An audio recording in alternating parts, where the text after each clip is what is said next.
Good evening, everybody, and welcome to the end of Dan-A-Plooza July 23rd, 24th show.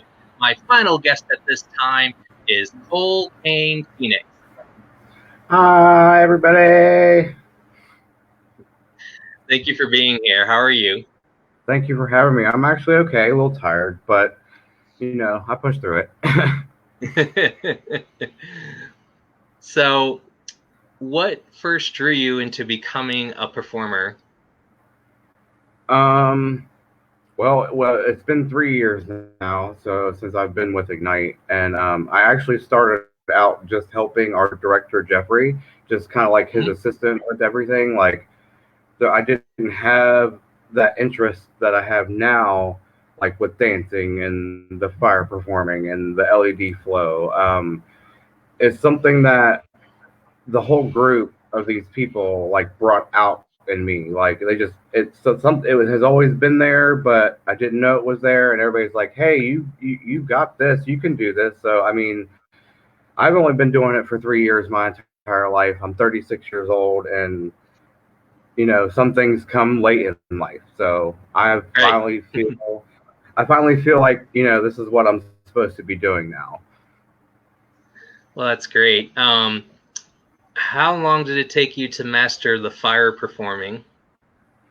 I'm not quite mastered yet.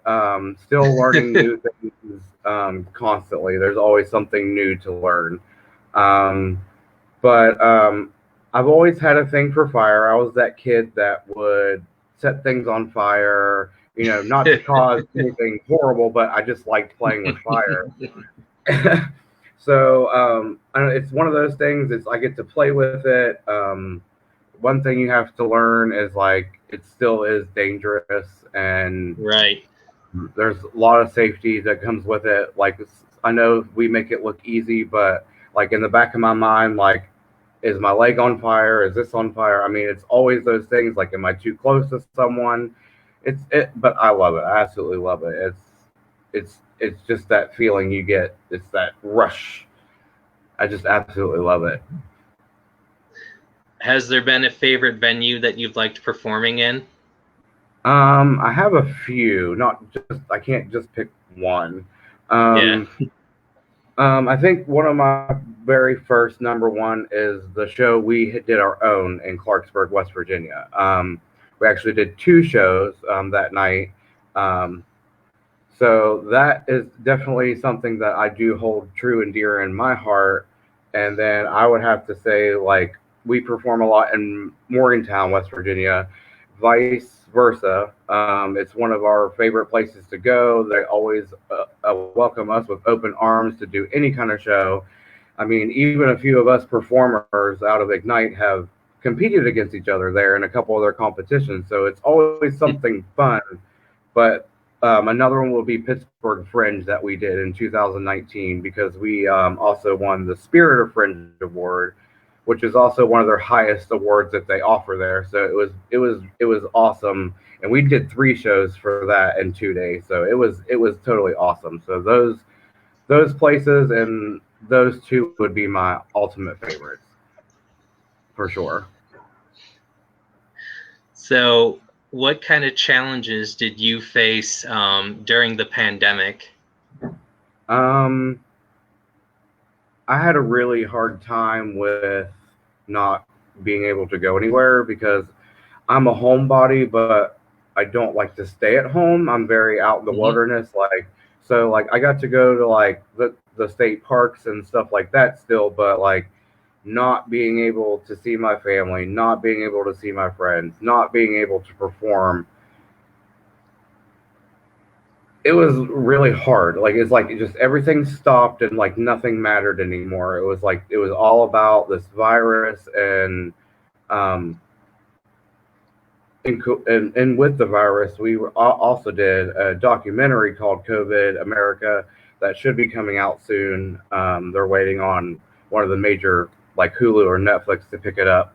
So we got to do that and got to express our feelings also as well, how it emotionally impacted like performers, and it put a damper on all of us. It was it wasn't good for any of us. I'll admit that. We all had our moments of like being stuck in the house, and it's so much better now. Things are picking back up. Gigs are coming in, so like that's the past. I'm leaving it back there. I'm not looking at it anymore. I'm ready to finish out 2021 and start booking up 2022 and just performing my heart out. So that's where I'm at now.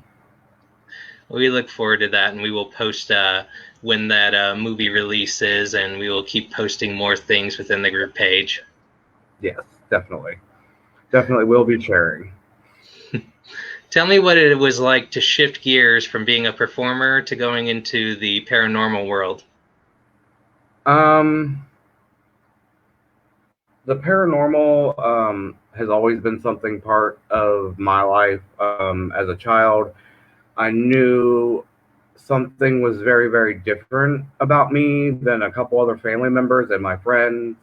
I didn't know until actually when I was in my late 20s and realized that I was also an empath, and also I have psychic abilities, and I'm clairsentient. Oh, wow. And all of these things since we've started investigating.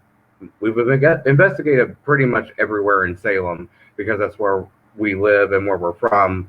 So Right.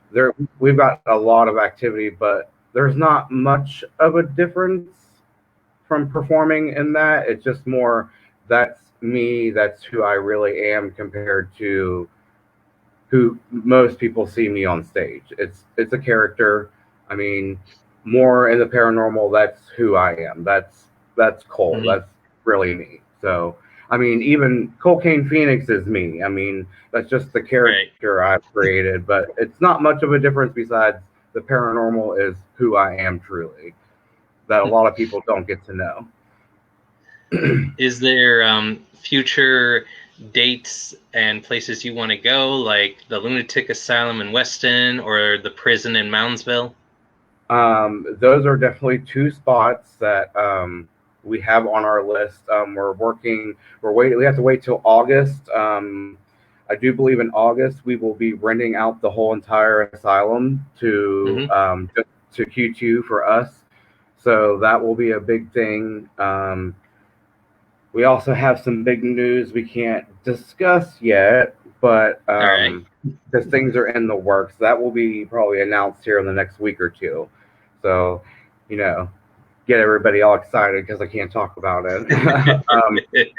But yeah, those are definitely two places. Moundsville, definitely. I've been there as a kid a couple times, and that was before the whole before I knew what was going on, while I was hearing voices in this ear and like while I was feeling like these kind of vibrations and stuff. So that was prior. I really want to go back now. Like we've been to Point Pleasant. There's a couple other places I'm trying to think of. Like I said, mostly in Salem. We've done a lot of Salem, like Flinderation Tunnel. People would know it as. It's a popular spot. I've been through there. Our other two investigators actually got not chased down, but about 3 cars followed them a couple of nights ago when they decided just to go out and do an investigation, just the two of them. And like they just had followed them because she was live the entire time when she left her house, and like just people are starting to flock to that as well. So like that's getting real big, and everybody's getting real interested in it, and it's just a great feeling to have people like wanting to see and to do things. So it's really great. I can tell you from personal experience that I have spent the whole night at the lunatic asylum back in a couple of years ago. The thing is, I remember that my friend said somebody grabbed her in the kitchen, and there was nobody there. So she felt like somebody like trying to pull her arm. And then there's the incident when I was in the male ward where I bit my lip and blood came from it, and I have no recollection of doing it. So you were in the male ward where they had kept all the males. So I think that's over by the Civil War part as well. So there's a lot of activity there. A lot of people have been hit in the back of the head in the Civil War, where they used to keep all the military men. And there's a little girl on the second floor. They have a whole room for her full of toys. There's a couple. I've only been on the first two floors, like personally. So my experience, there's one room where a guy likes to play poker, and people leave out cards. He used to smoke, I guess, and people leave cigarettes and stuff like that. So, like, just people leaving their own energy, they feed off of that. So, like, that's when most people start to see them, because a lot of people don't realize, like, leaving something is like leaving your energy as well. So you're leaving that there, and they're using that so they can be. Most of the time, they thank you. I've never a couple things have scared me, but I'm really not scared of the dark anymore or anything like that. It's not scary. It's more, I'd say, like a nervous, anxious feeling, more excited for something to happen. So yeah, it's yeah. I can't wait to have that whole place by myself. It's gonna be it's gonna be crazy. Yeah, it was very stormy and rainy that night. Like when we went to go in, and there was like a chunk of my bottom lip like gone. They don't remember, so. But yeah, strange things happen often there. Often. I mean, I know countless stories of something that someone's been touched or scratched or anything like. And a lot of people get scared about it, like, oh, I don't want nobody touching me. But I'm like, it doesn't happen all the time. Not all the time. But yeah, that's crazy. Especially your lip, like, not feeling it. Yeah. Have you heard about the Dalso rod test, where you can hold the rods and ask questions and move them back and forth to connect with spirits? I've heard of those. I haven't really watched much of those. We haven't personally tried that yet. I know Jeffrey has mentioned it before. We do something called sensory deprivation sessions, where you blindfold yourself and you listen to like white noise, like on the TV. You turn it all the way up, and of course, so that blocks your hearing and your vision.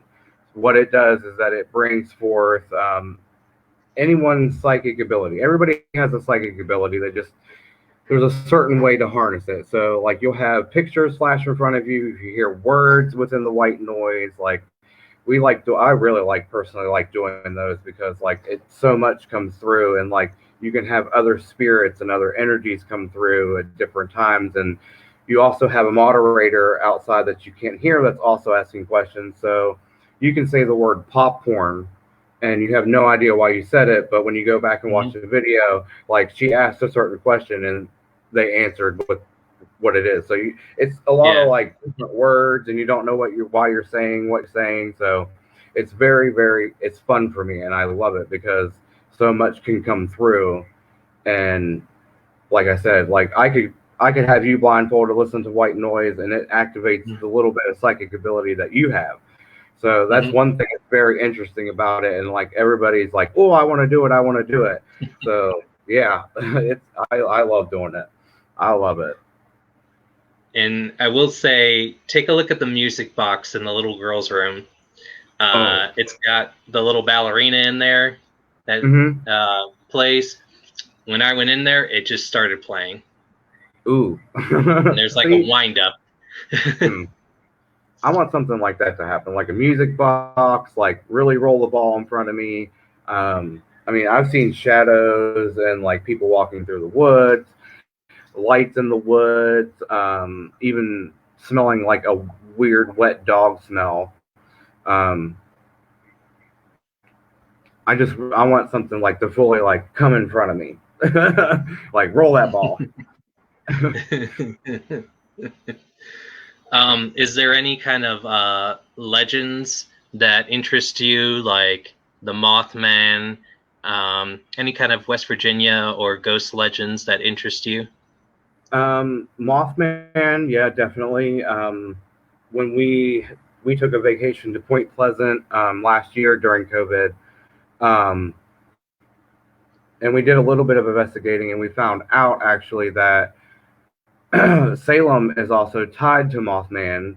A man here, more towards where Long Run, if anybody listening knows where Long Run is mostly towards Doddridge County. But he was sitting at home. They were watching TV. His dog was laying next to him, and next thing he knows, his TV starts making this weird noise, and it gets brighter and brighter. And someone says you were in a tornado while you were investigating. Oh, yes, we were in a tornado. That's another story. I'll get to that in a second. But his TV exploded. The dog got spooked, and then they looked outside, and all they saw were a pair of red eyes and something very, very big and black with wings. Well, the dog took off after it. The dog was never to be seen again until 2 weeks later, they found the German Shepherd in Point Pleasant. Oh, wow. And unfortunately, had deceased. But from here to there, like, there's a big connection there. And it's kind of strange. Like, why would a creature or something like that be in Salem?